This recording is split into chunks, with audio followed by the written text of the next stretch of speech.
بالله السميع العليم من الشيطان اللعين الرجيم. بسم الله الرحمن الرحيم. الحمد لله الأول بالأول كان قبل والآخر بالآخر يكون بعده الذي كثرت رؤيته أبصار الناظرين واجزت ناته أوهام الواصفين الذي ابتدأ بقدرته خلق ابتداء مقترم على مشیت اقترام ثم سلک بهم طریق ارادت وباسهم على سبیل محبت والصلاة والسلام على الأول العدد وصاحب اللبد اسرته خیر الاسر وعطرته خیر العطر وشجرته خیر الشجر نبتت فی حرم بسقت فی کرم سیدنا و مولانا بالقاسم المحمد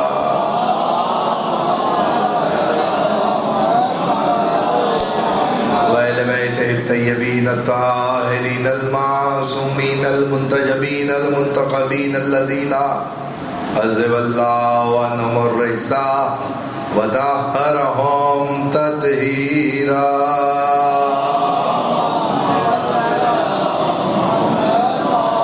ولعنۃ الباقیۃ علی اعدائہم ومنکر فضائلہم وغاصب حقوقہم اجمعین من یوم ظلم لا یوم الدین. اما بعد فقد قال اللہ تبارک و تعالی فی محکم کتاب الحکیم.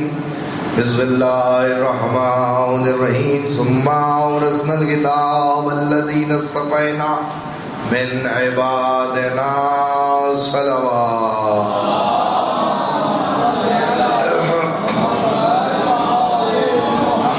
آپ حضرات امام بارگاہ میں عشرہ اربعین کے سلسلے کی چھٹی تقریر سماعت فرما رہے ہیں بعنوان حسین وارث انبیاء.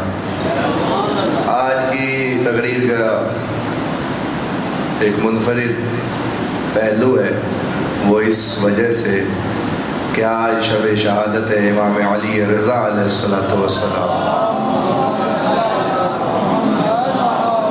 معصوم کے نام پہ بلند آواز سے صلوات ہے.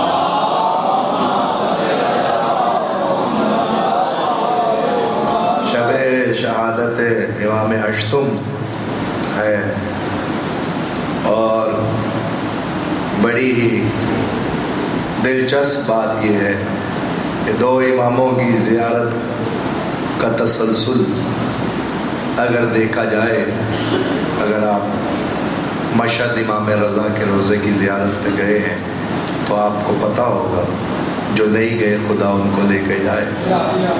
تو آپ دیکھیں کہ جب امام علی رضا کے روضے پہ جب آپ زیارت پڑھتے ہیں تو زیارت کا آغاز بھی بالکل اسی طریقے سے ہے جیسے امام حسین پر زیارت پڑھنے کا طریقہ.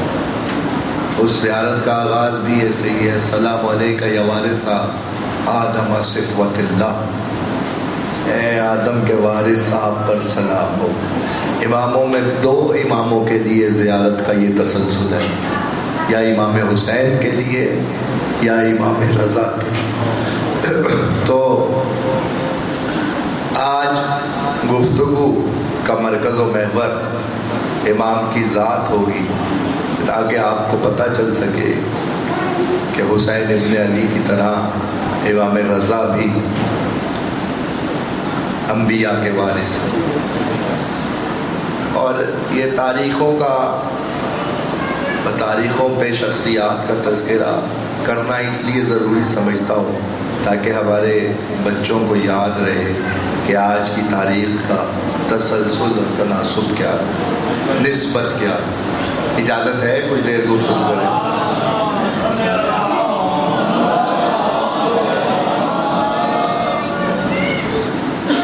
ایک دفعہ اور مل کے باواز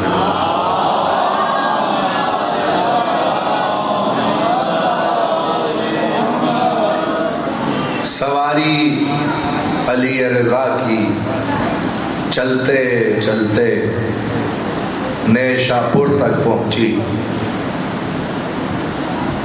18,000 کاغذ قلم لیے ہوئے لوگ انتظار میں کھڑے تھے کہ کب علی رضا کی سواری پہنچے اور ہمیں کچھ بتائیں اور ہم وہ کاغذ اور قلم استعمال کر کے جو امام بولیں وہ ہم اپنے کاغذوں پہ اتار لیں۔ 18,000 لوگ انتظار کر رہے تھے امام رضا کی زبان اطہر سے کوئی لفظ نکلے اور ہم اسے کاغذ پہ لکھیں۔ سواری جیسے ہی نیشاپور میں پہنچی، قدم امام کی سواری کے آئے تو محمل تھا جس پہ سوار تھے، پردے گرے ہوئے تھے محمل کے۔ اچانک توجہ، اچانک کچھ لوگ آگے بڑھے، سلام کیا، السلام علیک یا ابن رسول اللہ، اے رسول کے بیٹے آپ پر سلام ہو، ہم چاہتے ہیں کہ آپ ہمیں کچھ تعلیم فرمائیے۔ تو ہم اسے کاغذ پہ اتارے۔ 18,000 لوگوں میں جو کاغذ قلم لیے کھڑے تھے ان میں امام احمد بن حنبل بھی موجود ہیں۔ فقہ کے امام ہیں امام احمد بن حنبل، وہ اس وقت موجود تھے۔ وہ فرماتے ہیں امام رضا نے اپنے سواری کے پردے کو ہٹایا تو ایک چاند سا چہرہ نمودار ہوا، چہرے پہ نقاب ڈلا ہوا تھا۔ تاریخ نے لکھا، امام نے کہا لا الہ الا اللہ حسنی، صرف یہ لفظ کہے اور سواری آگے بڑھ گئی۔ 18,000 کاغذ قلم لیے ہوئے لوگ امام کے پیچھے پیچھے دوڑنا شروع ہوئے، اور امام احمد بن حنبل کہتے ہیں کوئی امام کی سواری کے محمل کو چوم رہا تھا، کوئی امام کی سواری کی رکابوں کو چوم رہا تھا۔ ایک بات تو واضح ہو گئی کہ معصوم کی سواری کو چومنا نہ کل بدعت تھا نہ آج بدعت تھا۔ احمد بن حنبل کہتے ہیں کہ سواری کے گرد چوگرد لوگ جمع، 18,000 لوگ کاغذ قلم لیے ہوئے آگے بڑھ رہے تھے۔ یا ابن رسول اللہ زدنی بیانا، امام کچھ اور فرمائیے۔ امام نے پھر محمل کا پردہ ہٹایا، ہٹانے کے بعد کہنے لگے جو اس قلعے میں لا الہ الا اللہ ایک قلعہ ہے، جو اس قلعے میں داخل ہو گیا وہ امان میں ہے۔ پھر سواری آگے بڑھی، لوگ پھر پیچھے دوڑنا شروع ہوئے۔ اس وقت امام کو وہ منظر یاد تو آیا ہوگا، میں دیکھتا ہوں کہ جس کے دل میں علی بستے ہیں وہ جملہ کیسے برداشت کرتا ہے۔ امام نے مدینے کی طرف رخ کر کے کہا ہوگا نانا آپ نے ایک کاغذ قلم مانگا تھا، آپ کو نہیں دیا گیا، آج آپ کے نواسے کے پیچھے 18,000 کاغذ قلم لیے ہوئے۔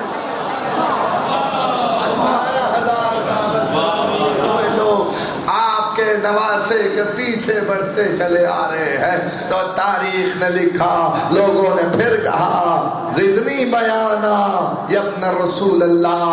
امام نے کہا اس میں داخل ہونے کی شرطیں ہیں، اور انا من شروطها، ان شرطوں میں ایک شرط میں بھی ہوں۔ لوگ یہ سمجھ رہے تھے کلا کا لا الہ الا اللہ ایک کلا ہے، جو اس میں داخل ہو گیا وہ امان میں ہے۔ امام نے کہا اس کی کچھ شرطیں ہیں۔ لوگ یہ سمجھ رہے تھے تقوی شرط ہوگی، نماز شرط ہوگی، روزہ شرط ہوگی، حج شرط ہوگی، زکوٰۃ شرط ہوگی۔ امام نے کہا انا من شروطها، اس قلعے میں داخل ہونے کی شرط میں علی رضا ہوں۔ امام نے بتایا اگر لا الہ الا اللہ تک پہنچنا چاہتے ہو تو ڈائریکٹ اللہ تک کوئی نہیں پہنچ سکتا، ہم سے ہو کے گزرنا جو ہم تک پہنچے گا وہی اللہ تک پہنچے گا۔ اور یہ حدیث ہے، اسے حدیث سلسلۃ الذہب کہتے ہیں۔ حدیث سلسلۃ الذہب یعنی زنجیر والی حدیث۔ زنجیر والی حدیث کیوں؟ کیونکہ امام نے اس حدیث کو اس طرح نقل کیا. امام نے کہا میں نے اپنے والد گرامی امام موسی کاظم سے سنا, انہوں نے اپنے والد گرامی امام جعفر الصادق سے سنا, انہوں نے اپنے والد گرامی محمد باقر سے سنا, انہوں نے اپنے والد گرامی حسین علی ابن الحسین سے سنا, انہوں نے اپنے والد گرامی حسین بن علی سے سنا, انہوں نے اپنے بابا علی ابن الحسین سے سنا, انہوں نے اپنے برادر گرامی رسول اکرم رسول اللہ سے سنا, رسول اللہ نے جبریل سے سنا, جبریل کو اللہ نے بتایا کہ لا الہ الا اللہ ایک قلعہ ہے, جو اس میں داخل ہو گیا وہ امان میں ہے, اسے عذاب نہیں ہے, اور یہ جو ہے یہ ساری شرطیں ہیں, اور ان شرطوں میں ایک شرط میں ہوں. امام احمد بن حنبل کہتے ہیں کہ اگر یہ حدیث کسی پیالے پہ لکھ کر اس پانی کھول کر اس پیالے میں کسی دیوانے کو پلا دی جائے تو وہ دیوانہ ٹھیک ہو جاتا ہے. جس محمد اور محمد کے بیٹوں کے نام میں اتنی طاقت ہے کہ ان کے نام سے ایک دیوانہ ٹھیک ہو جائے, اس محمد کو بخار میں ہزیان کیسے ہو سکتا ہے؟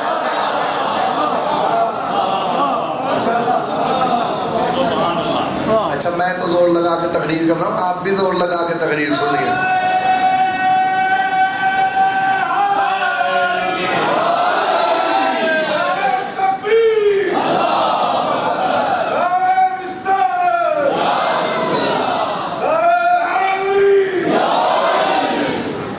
سلامات بھی بھیجیے محمد.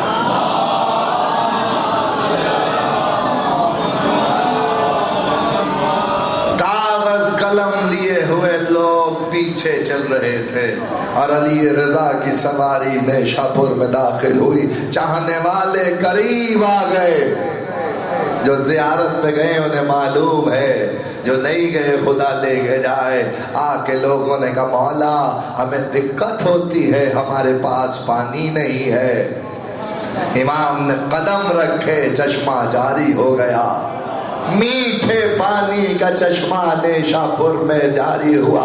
امام نے تو پانی پینے کے لیے جاری کیا تھا, لیکن جو بیمار ہوا اسے اس سے شفا ملی, جو بیمار ہوا اس سے شفا ملی. زمزم کا پانی اپنی جگہ وہ اسماعیل کے قدموں سے جاری ہوا ہے, یہ فخر اسماعیل کے قدموں سے جاری ہوا ہے. سواری بڑھتے بڑھتے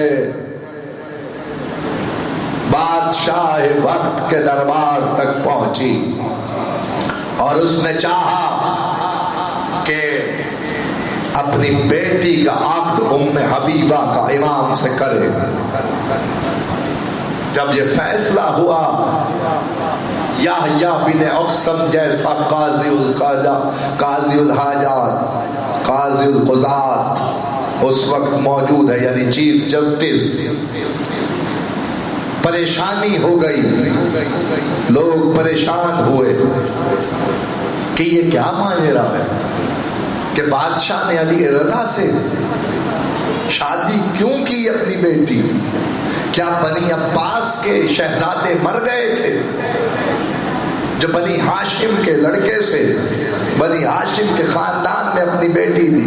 تو لوگوں نے آ کے کہا کہ بنی عباس میں شہزادے نہیں تھے. تو اس نے کہا وزیر کو کہ رات کو آنا تو میں اس کی خبر دوں گا,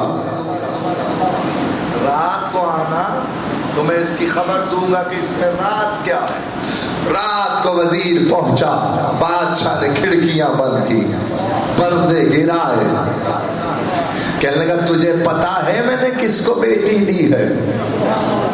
اس نے کہا نہیں میں نہیں جانتا.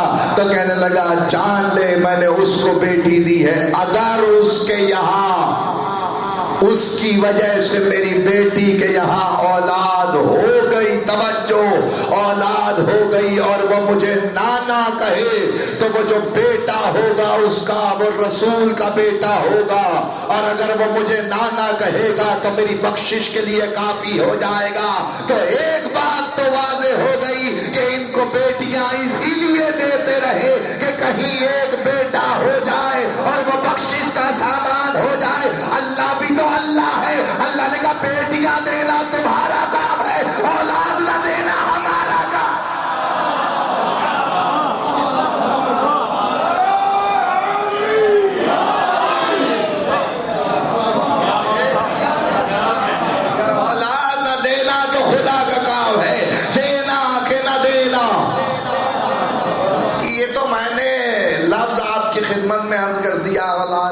نہ دینا خدا کا کام ہے.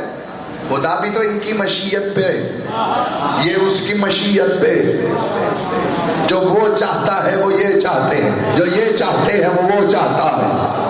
تو لکھا ہے کہ بیٹیاں اسی لیے دی گئی کہ کسی طریقے سے اولاد ہو جائے. اس نے کہا کہ آپ کو ابنانا ہونے پر فضیلت ہے. امام نے کہا نہیں، ہمیں اس سے زیادہ فضیلت انفسنا ہونے پر ہے. ابنانا ہونے پر فضیلت ہے. امام نے کہا اس سے زیادہ ہمیں انفسنا ہونے پر فضیلت ہے. انفسنا یعنی تم اپنے نفسوں کو لاؤ.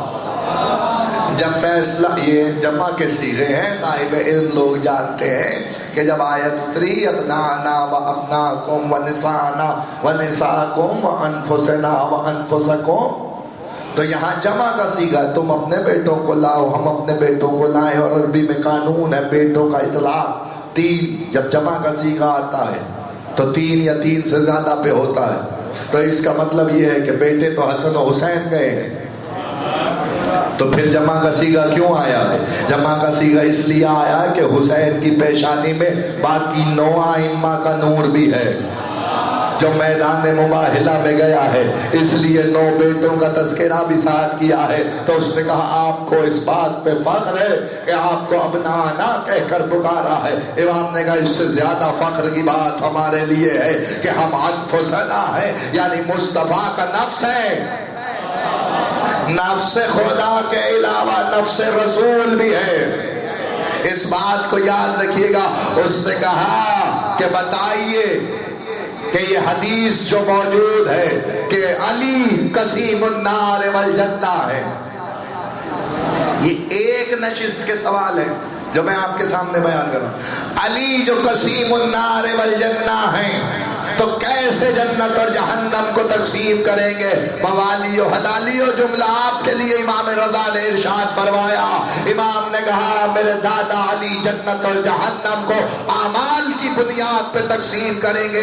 جیسے جس کے اعمال ہوں گے ویسے امام جنت تقسیم کر دیں گے. باہر آئے تو ابن شبیب نے پوچھا مولا آپ کے دادا علی جنت و جہنم کیسے تقسیم کریں گے؟ امام نے کہا وہ جواب اس کے لیے تھا جیسا سوال کرنے والا تھا ویسا جواب دیا گیا.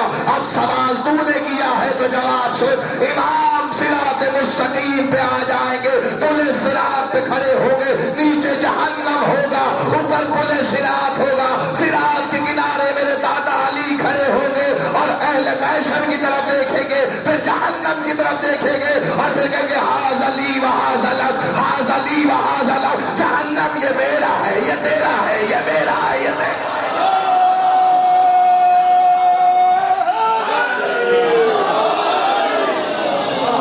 ہاذ علی و ہاذ لک، یہ میرا ہے، یہ تیرا ہے. جو علی کا ہوگا علی اسے پہچان لیں گے، جو علی کا ہوگا علی اسے پہچان لیں گے. اس نے ارادہ کیا، بادشاہت دی، ولی عہد بنایا. امام نے کہا مجھے اس سے دور رکھ. ایک تقریر میں اتنا ہی بیان ہو سکتا ہے جو میں بیان کر رہا ہوں. امام نے کہا مجھے اس سے دور رکھ. اس نے کہا میں قتل کروا دوں گا. امام نے جب اس نے کہا نا کہ قتل کروا دوں گا تو امام نے ولی عہدی قبول کی. لوگوں نے کہا کہ بادشاہت کیسے قبول کی؟ اگر اسے دین پہ ہی نہیں سمجھتے تھے تو اس کے ولی عہد کیسے بنے؟ کیا ہے موضوع یاد ہے نا آپ کو؟ حسین وارث انبیاء. امام نے کہا یوسف نے بھی تو ولی عہدی اقرار لیا تھا فرعون مصر کے ساتھ، وہ تو کافر تھا، میں یوسف ہی کا وارث ہوں،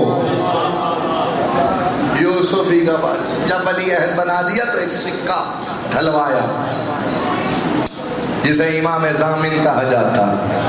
جب سکہ ڈھلا امام کے نام کا اور بازار میں خرید و فروخت کے لیے امام کا سکہ آیا تو چاہنے والوں نے سکہ جمع کر لیا، پھر اس سے خرید و فروخت نہیں کی، اسے اپنے پاس رکھا. اور جب کوئی سفر پہ جاتا تو اس کے بازو پہ باندھ کے کہتے جا تیرا رضا ضامن ہے. امام رضا کے چاہنے والے میرے سامنے بیٹھے ہیں، جا تیرا رضا ضامن ہے، سکہ باندھ کے بازو پہ بھیج دیتے۔ اس نے اصرار کیا، میں چاہتا ہوں کہ آپ نماز پڑھائیں، نماز عید۔ امام نے کہا مجھے اس سے دور رکھ، جو تیرا درباری مولوی ہے وہی پڑھاتا رہے کافی ہے۔ اس نے اصرار کیا، منزل سے قریب ہو جاؤں گا اگر آپ یہ بات سمجھ لیں گے، بصدقہ محمد اہل بیت محمد۔ اس نے کہا کہ نہیں، آپ ولی عہد ہیں، میں چاہتا ہوں کہ آپ نماز پڑھائیں۔ ایک جملہ کہا امام نے، امام نے کہا اگر تو چاہتا ہے کہ میں نماز پڑھاؤں تو میں ویسی پڑھاؤں گا جیسی مصطفیٰ پڑھاتے تھے۔ آپ بولنا چاہیے تھا آپ کو، خدا کی قسم، میں ویسی پڑھاؤں گا جیسی مصطفیٰ چاہتے تھے، مصطفیٰ پڑھاتے تھے۔ تو اس کا مطلب یہ ہے کہ امام نے یہ جملہ کہہ کے بتایا ویسی نہیں پڑھائی جا رہی جیسی مصطفیٰ پڑھاتے تھے۔ یہ تو مصطفیٰ کا 8واں جانشین ہے، کتنی دیر کے بعد آیا ہے، لیکن وارث ہے تبھی تو بتا رہا ہے کہ نانا کیسی پڑھاتا تھا، نانا کیسی پڑھاتا تھا، 8واں جانشین ہے۔ اس نے کہا جیسے آپ کا دل کرے ویسے پڑھائیے۔ اب سنیے، لکھا مورخین نے، امام نے رسول اللہ کے تبرکات کا صندوق نکالا، وارث مصطفیٰ، صندوق نکالا۔ صندوق نکالنے کے بعد رسول کا عمامہ اٹھایا، اپنے سر پہ رکھا، رسول کی عبا اپنے دوش پہ ڈالی، رسول کا کمر بند، رسول کا کمر بند حمائل کیا کمر میں، نالین مصطفیٰ کی پیر میں پہنی، عصا مصطفیٰ کا لے کے چلے، مصطفیٰ کا عصا لے کے علی رضا اپنے گھر کے صحن میں آئے، آستینوں کو پلٹا، پوری مملکت دیکھنے کے لیے جمع تھی کہ آج علی رضا کیسے نماز پڑھائیں گے۔ تاریخ نے لکھا کہ ہر گلی کوچہ بھرا ہوا تھا، بچے بوڑھے جوان انتظار میں تھے کہ کب علی رضا گھر سے برآمد ہو اور کب ہم دیکھیں کہ مصطفیٰ کیسے نماز پڑھاتے تھے، حالت کیسی ہوتی تھی۔ نبی کا عمامہ سر پہ، صحن میں آ کے علی رضا نے اپنی آستینوں کو الٹا، آسمان کی طرف دیکھا، آواز دی اللہ اکبر، اللہ اکبر، اللہ اکبر، 3 دفعہ اللہ اکبر کہا۔ ایسا لگتا تھا درخت ساتھ اللہ اکبر کہہ رہے ہیں، پرندے ساتھ اللہ اکبر کہہ رہے ہیں، ہر در و دیوار سے تسبیح و تہلیل کی آواز آ رہی ہے۔ امام کا قدم گھر سے باہر آیا، امام نے آواز دی اللہ اکبر، اللہ اکبر، اللہ اکبر۔ تاریخ نے لکھا جیسے جیسے قدم بڑھتے رہے، خلقت امام کے پیچھے پیچھے چلی۔ وزیر نے کہا اگر آج علی رضا عیدگاہ تک پہنچ گئے تو تیری حکومت الٹ جائے گی، اصلی وارث کا پتہ چل جائے گا کہ اسلام کا اصلی وارث کون ہے۔ اس نے راستے میں سے ہی پیغام بھجوا دیا کہ آپ گھر واپس چلے جائیے، درباری خطیب نماز پڑھا لے گا۔ تو فیصلہ ہو گیا نا، علی رضا ہو یا علی۔ جب 25 سال کی خاموشی کے بعد علی مسند اقتدار پہ آئے اور نماز پڑھائی تو لوگوں نے کہا آج ویسی پڑھی جیسی رسول بناتے۔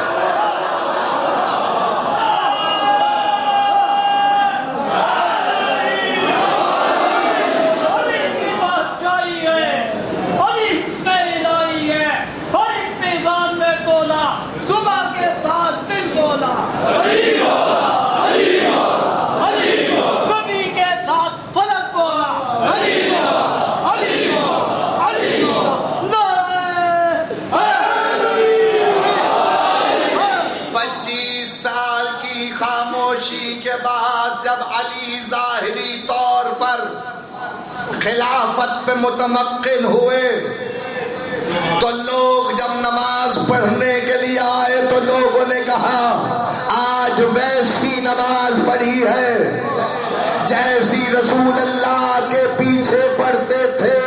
اس کا مطلب مطلب یہ ہے علی اور علی کے وارث جانتے ہیں کہ رسول کیسی نماز پڑھاتے تھے. اب بھی گھبرانے کی ضرورت نہیں ہے، جیسی جیسی پڑھ رہے ہو پڑھتے چلے جاؤ. جب 12واں آئے گا تو بتائے گا کہ مصطفیٰ کیسی پڑھاتے.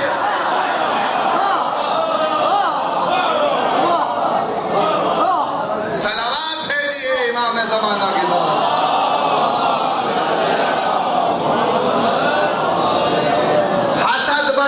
شروع ہوا. اس سے زیادہ ڈاکٹر صاحب اتنے کم وقت میں امام رضا کی سوانح حیات میرے بس سے باہر ہے. اتنی جلدی میں پہنچا رہا ہوں کیونکہ یہ بھی وارث ہے اور شب شہادت ہے، اس لیے تذکرہ کیا تاکہ میرے بچے یاد رکھیں. جو 8ویں تک آ جاتا ہے وہ پھر بھٹکتا نہیں ہے، وہ 12ویں تک چلا جاتا ہے. امام رضا تک آنا ضروری ہے، امام رضا تک آنا ضروری ہے. اور شیعہ عقیدہ یہی ہے میرے بھائی کہ ہم ایک نہیں 12 علی مانتے ہیں.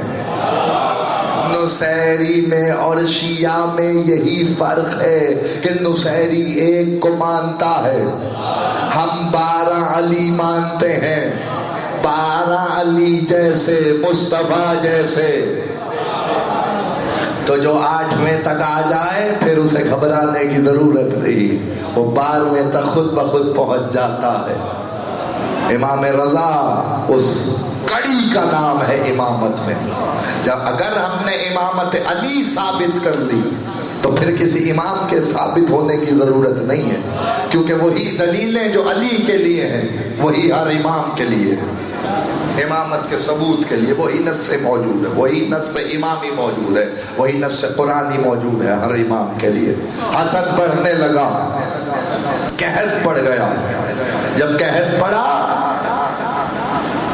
تو مامون نے آ کے کہا امام رضا سے،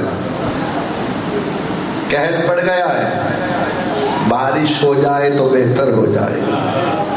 پتہ ہے کہ بادشاہ میں ہوں، لیکن جانتا ہے کہ بارش نہیں برسوا سکتا.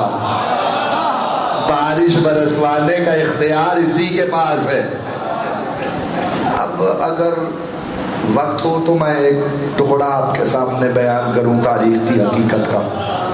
یہ آج کی بات نہیں ہے، یہ آج کی بات نہیں ہے. جب ابو طالب کے دور میں بھی قحط پڑا تھا تو لات و منات کو چھوڑ کے لوگ ابو طالب کے پاس آئے تھے، پوجا ان کی کرتے تھے، لیکن جانتے تھے بارش ابو طالب ہی برسوا سکتا ہے. تو یہ اس خاندان کا شیوا ہے. اور ابو طالب اس انداز سے گھر سے نکلے تھے کہ مصطفیٰ کو ہاتھوں پہ لیے ہوئے تھا اور کہنے لگے پروردگار تجھے اس کا واسطہ بارش برسا دے. اب تو خود مصطفیٰ موجود ہے، اب تو زمانے کا محمد موجود ہے. اور اس کے پاس مامون نے آ کے کہا کہ بارش برسوا دیجیے. امام نے دعا کی، دعا کرنے کے لیے ہاتھ بلند کیے. بادل آئے، بادلوں کا آنا تھا. لوگوں نے گھروں میں جانے کی کوشش کی. امام نے کہا ٹھہر جاؤ، یہ تمہارے لیے نہیں ہے، یہ فلسطین برسیں گے.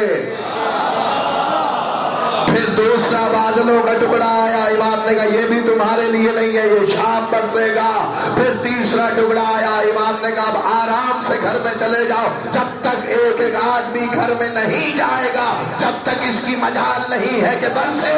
جب میں اذن دوں گا تب پہلا قطرہ بارش کا، تب پہلا قطرہ بارش کا ہے. اور پھر بارش برسی، قحط ٹوٹا. ادھر حسد بڑھا. ایک شخص نے امام کی توہین کی، دربار میں بلایا بادشاہ نے، بیٹھا ہوا تھا. اس نے توہین کی امام کی، چہرے پہ جلال آیا. اور نے کہا بارش تو کوئی بھی برسوا سکتا ہے، یہ جو شیر بنے ہوئے ہیں قالین پہ. دیکھیے یہ واقعہ اپنے بچوں کو بتا رہا ہوں، بزرگوں کو پتا ہے. 7ویں امام کے دور میں بھی ہوا ہے شیروں کا واقعہ، 8ویں امام کے دور میں بھی ہوا ہے، 9ویں امام کے دور میں بھی. لیکن تینوں جگہ شیر 3 مختلف جگہ پہ تھے. 3 جگہ، تینوں مقامات مختلف تھے جہاں سے اماموں نے شیر بلوائے. جو امام موسی کاظم علیہ السلام نے شیر منگوائے وہ شیر پردے پہ بنے ہوئے تھے، اور جو امام رضا نے شیر بلوائے وہ قالین پہ بنے ہوئے تھے، اور جو امام تقی جواد نے شیر بلایا وہ بادشاہ کے تقیے پہ بنا ہوا تھا۔ تین جگہ تین مختلف مقامات پہ شیر تھے، اور تینوں اماموں کے دور کا واقعہ ہے شیر والا ہی، لیکن مختلف وقوعے ہیں، مختلف واقعوں کے ساتھ ہے۔ تو امام سے کہنے لگا اگر آپ کا اختیار ہے، واقعہ آپ نے بہت سنا ہے لیکن جو میں بیان کرنے جا رہا ہوں وہ سنیے، بصدقہ محمد و اہل بیت محمد۔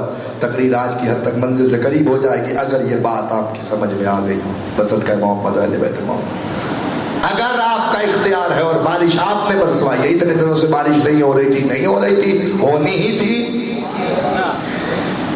آپ کی وجہ سے تھوڑی ہوئی ہے، چہرے پہ جلال آ گیا، علی کا پسر ہے۔ اگر آپ کا اختیار ہے تو ان شعروں کو مجسم کیجئے، تخلیق کسی کی ہے، بنایا کسی نے ہے، ایک مصور نے پینٹنگ بنائی ہے، تصویر بنائی ہے، اس کا خالق وہ مصور ہے جس نے تصویر بنائی ہے کسی کی تخلیق، ہے کسی کے اختیار میں، ہے کسی کی ملکیت میں۔ امام سے کہنے لگا اگر آپ کا اختیار ہے تو اس تصویر کو بلائیے، فیصلہ کیجئے گا ڈاکٹر صاحب۔ اگر پہلے یہ بات سنی ہو تو پھر بے شک پورا مجمع خاموش ہو جائے، لیکن اگر محنت نظر آئے تو میں جملہ آپ کے حوالے کرنا چاہتا ہوں۔ جسے اللہ نے خلق کرنا ہے نا، اس کی روح اللہ نے پہلے خلق کی ہے، جسم بعد میں خلق کیا ہے۔ روح کا پہلے خلق ہونا دلیل ہے کہ وہ زمین پہ آئے گا تو جسم ہوگا، کیونکہ اس کی روح جو خلق ہوئی ہے، یہ تو بنائی ہی تصویر گئی ہے، اس میں تو روح ہی نہیں تھی۔ تھوڑا سا اگر بیدار ہو تو میں جملہ بڑا کہنے جا رہا ہوں، بصدقہ محمد۔ وہ جو شیر ہیں ان کی روح تو اللہ نے نہیں بنائی نا، وہ تو کسی مصور نے تصویر بنائی ہے، ورنہ ہر جسم کے لیے روح اللہ نے خلق کی ہے، جس کا جسم ہوگا اس کی روح بھی ہونی چاہیے۔ تو اس کا مطلب یہ ہے کہ تصویر میں جو شیر ہے وہ کسی مصور نے بنائے ہیں، وہ کسی مصور نے بنائے ہیں، تو ان کی روح تو اللہ نے نہیں بنائی نا۔ امام نے ان کو وجود دیا، جسم بنایا، جو امام جسم دے سکتا ہے اسی نے روح دے کے بتایا ہمارا اختیار جیسے بدنوں پہ ہے ویسے روحوں میں بھی ہے۔ عدم سے وجود میں لائے جس کی کوئی حقیقت نہیں تھی، جملہ کہا یا اسد اللہ خذ عدو اللہ، اے اللہ کے شیر اللہ کے دشمن کو لے لے۔ وارث انبیاء موضوع ہے اس لیے جملہ سن لو، آپ کے زحمتوں کا تمام کر رہا ہوں۔ جیسے ہی شیر قالین سے نکلا، دو شیر تھے دونوں برآمد ہوئے، انہوں نے تاریخ نے لکھا جس نے گستاخی کی تھی انہیں لیا، واپس قالین ہو گئے، واپس قالین ہو گئے، بادشاہ بے ہوش ہو گیا، دشمن خدا کو لے کے شیر چلے گئے، جو تھا وہاں موجود اس کی روح بھی تھی، اس کا جسم بھی تھا۔ امام نے اس کی روح اور جسم کو ان کے حوالے کر دیا، نہ جن کا روح تھی نہ جن کا جسم تھا۔ تو اللہ نے کہا جو کوئی جہاں مرے گا، جہاں دفن ہو، جلے مرے، پانی میں بہا دیا جائے، ہوا میں پھٹ کے مر جائے، وہ قیامت میں ضرور آئے گا، محشور ہوگا، محشور ہوگا محشر میں۔ جس کی بھی روح ہوگی وہ محشور ہوگا محشر میں۔ امام نے ایسوں کے حوالے کیا، نہ ان کی روح تھی نہ جسم تھی۔ امام نے بتایا جو ہم سے دشمنی کرتا وہ محشر میں بھی نہیں آئے۔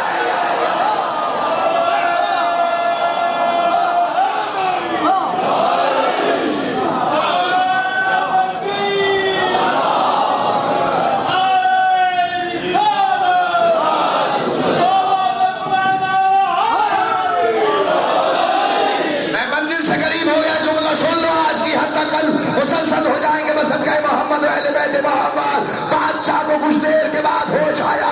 اس نے کہا میرا مہمان تھا یہ اپنا موسی کاظم، اے علی رضا، اے موسی کاظم کے بیٹے، اے فرزند رسول، میرا مہمان تھا، اسے واپس بلوا لیجیے. ہائے ہائے ہائے ہائے، بادشاہ تھا لیکن جانتا تھا اگر یہ چاہے تو وہ واپس بھی آ سکتا ہے. کہنے لگا آپ چاہے تو وہ واپس آ سکتا. امام نے کہا اگر موسیٰ کے عصا نے ان سانپوں کو واپس کیا ہوتا تو میں بھی واپس بلا دے.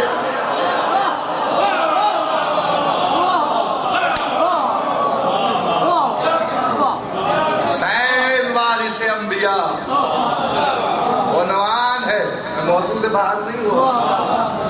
موسیٰ کے عصا جو اژدہا بنا تھا اور جس نے رسیاں نکلی تھی جو سانپ بن گئے تھے، اگر اس اژدہے نے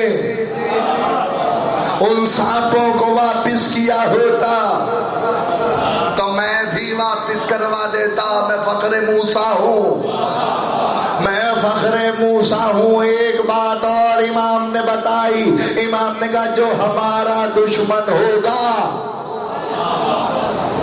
وہ سانپ ہی ہوگا،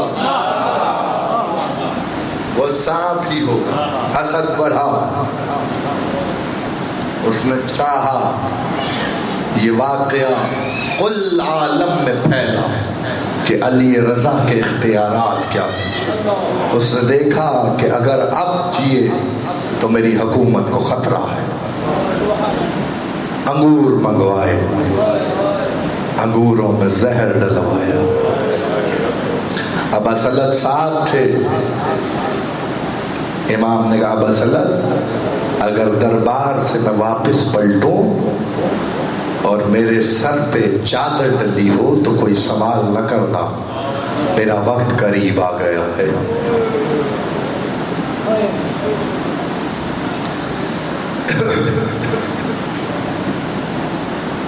سپاہی آیا، اس نے آ کے کہا کہ بادشاہ نے دربار میں بلایا. امام نے آواز دی رضن بقضائہ و تسلیما لعمرہ. یہ کہہ کے قدم اٹھایا، دربار میں پہنچے تو دیکھا بادشاہ کے سامنے انگور رکھے ہیں. اس نے ایک خوشہ اٹھا کے امام کو دیا، کہ تناول فرمائیے، میں نے آپ کے لیے منگوائے ہیں.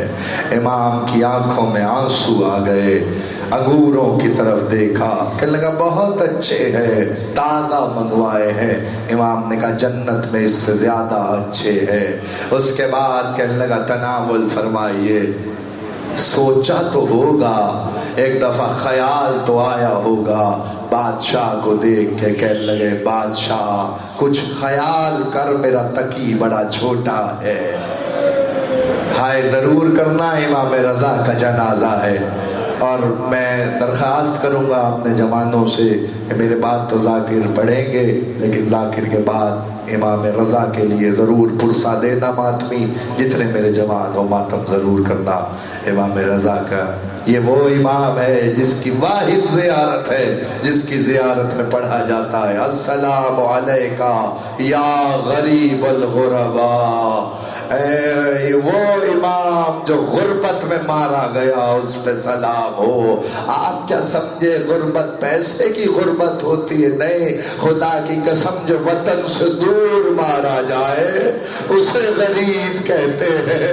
جس کی 18 بہنیں تھیں لیکن جنازے میں کوئی بہن نہ رو سکی.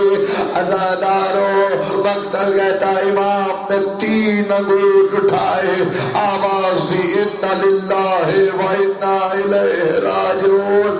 اگر میری نگاہ جہاں ہے، اگر میں وہاں پہنچ گیا تو ہر آنکھ اشمار ہو جائے گی.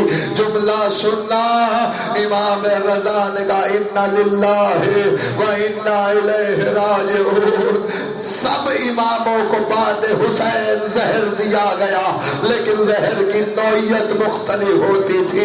کچھ زہر گنوانا چاہتا ہو، امام موسی کاظم کو 23 تاریخ کو زہر دیا، 25 کو شہادت ہوئی۔ امام حسن عسکری کو یکم ربیع الاول کو زہر دیا گیا، 8 ربیع الاول کو شہادت ہوئی۔ اور سنو گے امام حسن مجتبی کو جو زہر دیا گیا وہ ابھی 25 محرم کو زہر دیا، 28 صفر کو امام کی شہادت ہوئی۔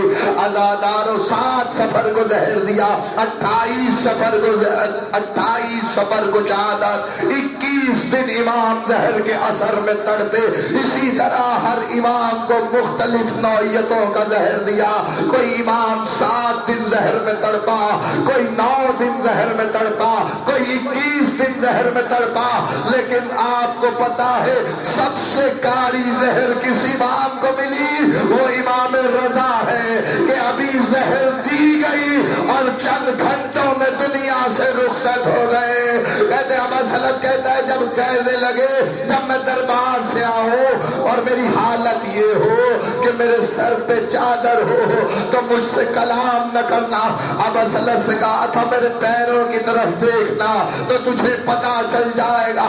عزادارو جب دربار سے امام آئے تو چہرے پہ ایک چادر ڈلی ہوئی تھی۔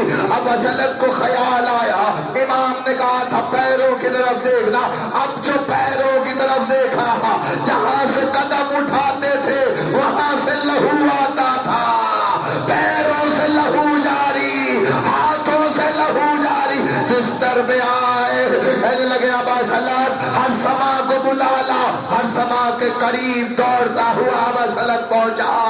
تاریخ نے لکھا زمانے میں تغیر پیدا ہوا، فضا میں تغیر ہوا، آندھیاں چلنی شروع ہوئی، ہر سما دوڑتا ہوا آیا۔ اس نے آ کے دیکھا حالت غیر ہے، کبھی زمین پہ گرتے ہیں، کبھی بستر پہ آتے ہیں اور کربلا کی طرف دیکھ کے کہتے دادا حسین آپ پہ رونے والا آ رہا ہے، دادا میں حق نہیں ادا کر سکا، دادا ابھی میرا بیٹا کہ میرا جنازہ پڑھائے گا، ہائے آپ کے بیٹے زین العابدین کا مقدر، آپ کے بیٹے زین العابدین کا مقدر۔ عزادارو تاریخ کہتی ہے کہ اتنا اندھیرا چھا گیا، ہاتھ کو ہاتھ سجائی نہ دیا، مر جاتا میں جملہ نہ پڑتا۔ مقتل کا جملہ یہ ہے امام رضا نے کہا ہر سما آنے میں بہت دیر ہوئی، کہ مولا باہر اندھیرا بہت ہے، ہاتھ کو ہاتھ نہیں دکھائی دیتا۔ امام رضا کا رخ قم کی پہاڑیوں کی طرف مڑا، رو کے کہنے لگے ہاں میری غربت زدہ بہن، خاتمہ تیرا بلا مقدر۔ اور ہر سما نے پوچھا مولا قم میں کسے یاد کیا؟ آواز ہر سما ان 2 انگلیوں کے درمیان اب جو دیکھا ایک مستور ہے جو پہاڑی پہ کبھی اٹھتی ہے کبھی بیٹھتی ہے اور رو رو کے کہتی ہے رضا تیری بہن آ رہی، رضا تیری بہن آ رہی ہے۔ ایک جملہ میں نے اور پڑھنا ہے، ہو گیا رخصت امام رضا، دنیا سے گئے، 18 بہنیں تھی۔ سنو گے سن سکو تو سنو، امام رضا کا ایک شاعر ہے جس کا نام ہے دیبل۔ عاشور کے روز دیبل کو بلایا، اپنے قریب بٹھایا، دیبل میرے دادا حسین کا مرثیہ کہہ۔ دیبل نے مرثیہ کہنا شروع کیا، بہت کوڑا بچا۔ سنو گے جملہ، مقتل میں نے پڑھا ایک پردہ لگایا گیا تھا، پردے کے اس طرف مستورات بیٹھی تھی، اہل حرم بیٹھے ہوئے تھے۔ امام رضا بتاتے جاتے، دیبل مرثیہ پڑھتا جاتا، اچانک امام رضا نے ایک شعر لکھا، شعر لکھ کے دیبل کو دیا، دیبل اب یہ شعر بھی پڑھ۔ دیبل نے شعر پڑھا، ہر ایک آل محمد کے گھرانے کا، کوئی کاظمین میں دفن ہوا، کوئی کاظمین میں دفن ہوا، کوئی بغداد میں، کوئی عراق میں، کوئی مدینے میں، آل محمد کے گھر والوں کی قبروں کے ایک جگہ نشان نہیں ہے۔ امام نے ایک اور شعر دیا، شعر یہ تھا انہی میں کا ایک مرو میں مارا جائے گا، مرو خراسان کو کہتے ہیں۔ جب یہ سنا تو کنیز دوڑتی ہوئی آئی، اس نے کہا مولا یہ مرو میں کون مارا جائے گا جو غریب غریب الوطن ہوگا. امام نے کہا یہ تیرا امام خراسان میں اکیلا مارا جائے گا. فاطمہ معصومہ گم بے ہوش ہو گئی. میں کہوں گا شہزادی ابھی تو بھائی کا ماتم سنا تھا کہ بھائی مرو میں مارا جائے گا. ہائے زینب کا مقدر 70 قدم سے بہن بھائی کے گلے میں خنجر چلتا ہوا دیکھتی رہی. ایک جملے کی زحمت ہے. ادھر دنیا سے رخصت ہوئے جنازہ تیار کرنے کے لیے 9 برس کا امام جواد تشریف لائے. ایک جوان رانا عرض کہتا میں نے دیکھا بہت خوبصورت جوان, آنکھوں سے آنسو جاری ہے, امامہ کھلا ہوا ہے, گریبان چاک ہے. اس نے کہا آپ کون ہے شہزادے؟ کہا یہ میرے بابا کا جنازہ ہے, میں تقی جواد ہوں, اپنے بابا کے جنازے کو غسل و کفن دینے آیا ہوں. جنازہ تیار ہوا. کچھ دیر کے لیے امام نے کہا ارسمہ و ابو سلاد حجرے سے باہر آ جاؤ. دونوں باہر آئے. امام نے دروازہ بند کر دیا. کچھ دیر گزری. ارسمہ نے کہا مولا ابھی بادشاہ کے کارندے آئیں گے, وہ پوچھے کہ جنازہ کہاں گیا ہے. آواز ہی نہ گھبرا, ابھی جنازہ آتا ہے. مولا